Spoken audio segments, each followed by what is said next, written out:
How's it going, guys? My name's Dice. Welcome back to another YouTube video.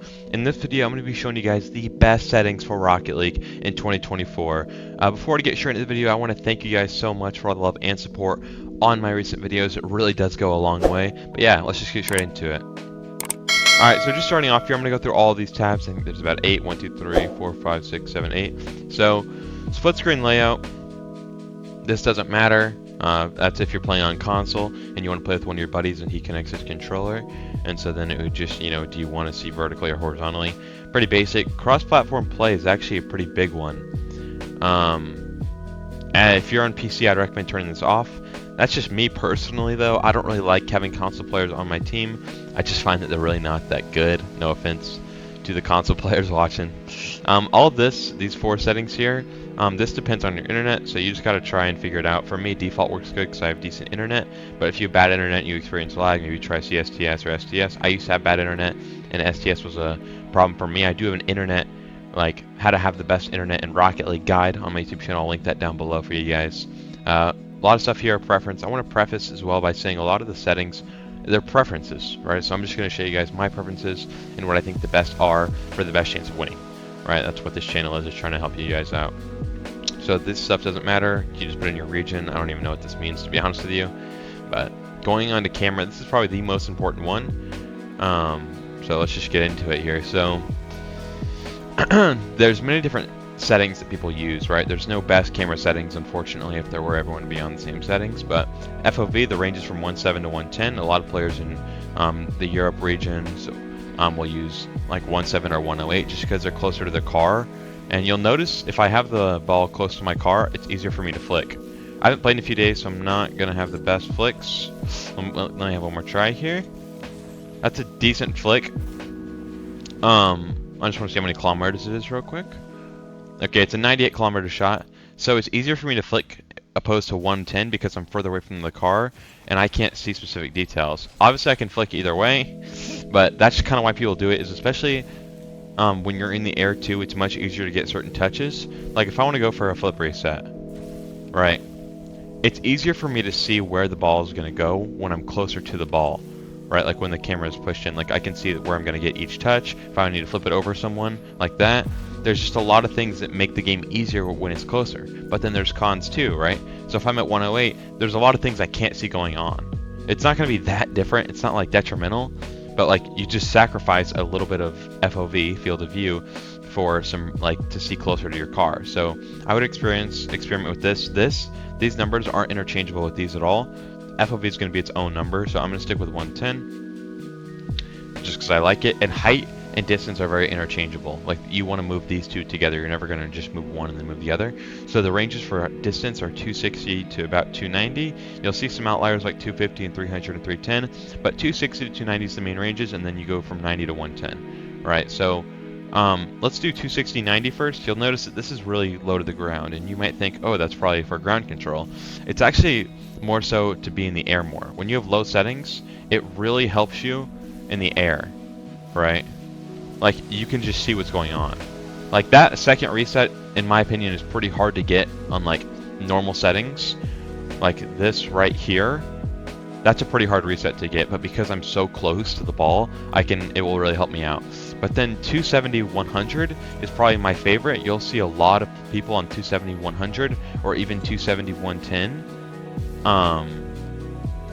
And that's just because it's a common setting, right? You can't go wrong just, doing the basics. So 270, 110, or you could do 270, 100 or 270, 110. I don't really like these. These are ground-based settings. Like if someone's challenging you, can see it helps with air dribble bump. So yeah, just pretty basic stuff. And you could also like 270, 110, and then 290. Really, I never even used 290. This is just weird. But some people use 290, 110 as well, which I think this is just weird. But if you're looking for camera settings, I would recommend just to start out like going through 270, 100, maybe 270, 90. These are the ones that I use that help me rank up pretty quickly. And then angle, obviously you can see at the bottom it controls where your camera's pointed. So angle's kind of like if you got your right joystick and you point it around, like where would it be? Like if I go to the very top, or like zero angle, it's as if like I'm pulling my stick down a bit. So a lot of people use -5 to -3. Anywhere between there, -4 is good as well. I like -4. An angle will help you based on your gameplay. So like if you really like the ground, it'd be better to have an angle pointed towards the ground so you can see more. Like right now I can see the front of my car and everything, so if someone challenges me, I can obviously just flick it, shoot it, you know, do whatever I gotta do. But that's pretty much all it is. Swivel speed is just how far, like if you have your right joystick and you swerve it around, it's like how fast the speed is going to be for swerving. And then transition speed, it's just like when you swap on and off ball cam. Pretty basic stuff. Invert swivel is if you put your joystick up, it's going to look down, down's going to look up. I don't like that. I feel like it kind of trips me out of it. And camera shake, don't have that on. I'm not even going to talk about that. Controls, this is just, if any of you have played an FPS game, you'll know that there's no like one shoe fits all sensitivity. You'll notice that everyone says how to find your perfect sensitivity. It's the same thing with Rocket League, right? You have to look at your habits and pick a sensitivity that follows your habits. Now, unfortunately, in Rocket League, it's much harder to find a sensitivity that you like than it is for any other FPS game, because you can do like FPS tests. Like for example, in Valorant, like if you're a high sense player, you could just, you know, do tests and whatever it is. But here, you just gotta get a feel for it. Steering, I mean, really sensitivity doesn't matter that much. Like, I feel like a lot of players like put too much emphasis on your settings and your sensitivity. It really doesn't matter. Controller dead zone, you want this as low as it can possibly be without there being stick drift. So like you'll see, like when I go straight, like for me, I just got a brand new controller, so like I'm not going to be swerving. But for a lot of people, if you put it on 0, 0, it's going to go like this and swerve to the left a little bit, or maybe it's going to be to the right because that's stick drift. So you'd want to pick a number that's the lowest it can be while just going straight, right? Like no swerving. So for me, that's 0, 0, but that won't last long because controllers get a little bit of stick drift pretty early on, especially with Rocket League because you use your left stick a lot. So then dodge dead zone. This one actually isn't preference as much. There's a pretty common standard. A lot of people go like 0.55 to 0.70. Rarely people go 0.70. Like that's on the high range, but basically like if you pull your stick back, it determines how much input you need to do to cause a flip. So like for fast aerialing, if you like barely touch on your stick backwards, it will backflip if you have it super low.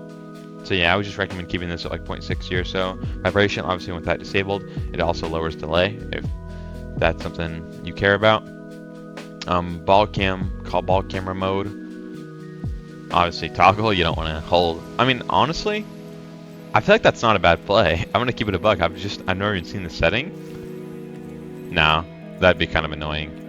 Because then you'd have to hold a finger there the entire time. Where even was that setting? Okay. Keyboard, if you're a keyboard player, I don't know what this means. Sorry, you need to go to a keyboard and mouse channel. This stuff, all preference, I'm not even going to get into it, but nameplate scale, there's a range from 90 to like 110. I use 150 just because I really like the names like huge. But like 90 to 110 is a good range. I just have it in an insane amount. All this stuff doesn't matter. If you're colorblind, turn that on. All this stuff, I don't like the distractions. I use metric just because I like the kilometers per hour. Ball cam, if you're a newer player, you could have ball cam on just so you know if you have ball cam or not. I'm at the point where obviously I know if I have ball cam, so I don't need that. Ball arrow, I would highly recommend having this on. Like for example, if you're going for boost, this boost, and you see, oh, the ball's to the left, or if you're over here, okay, hold on, you'll see like the ball's to the right, so it kind of tells you like where the ball is, like when you're not looking. So I really recommend having that on, and that's pretty much all it is for that. Video, this one, it can get pretty important. Obviously you want 1920 by 1080 to have as many pixels as possible to see as much as you can. Full screen, make sure your VSync off, and this is for like performance, so I'm just going to show you guys the best performance settings. You want all this stuff off. You can just copy my settings, high quality. Just do what the number is. Like I would recommend 360 if your PC can handle that, but just do what your recommended amount is. You want this all in performance, have all these settings off. If you really have a good PC, I like this on. I just like the way this looks. Also, my camera settings are horrible right now. Give me one brief second. All right. So yeah, you could have ambient occlusions on, but like that's if you have a really nice PC because it takes a lot of FPS. In audio, you can have this however you like. I have all the music off, pretty distracting. And I mean, these settings for me, I don't have voice chat on. And then this is the mic, and this is my output, whatever. But yeah, thank you guys so much for watching this video. If this video helped you out at all, please be sure to leave a like. and subscribe to the channel. I really do appreciate all the support I receive on this channel. And make sure to join my Discord link in the bio. I'm trying to grow my community, and we'd love to have you over there. But yeah, peace. Have a good day or night, whatever time it is for you. Thanks for watching.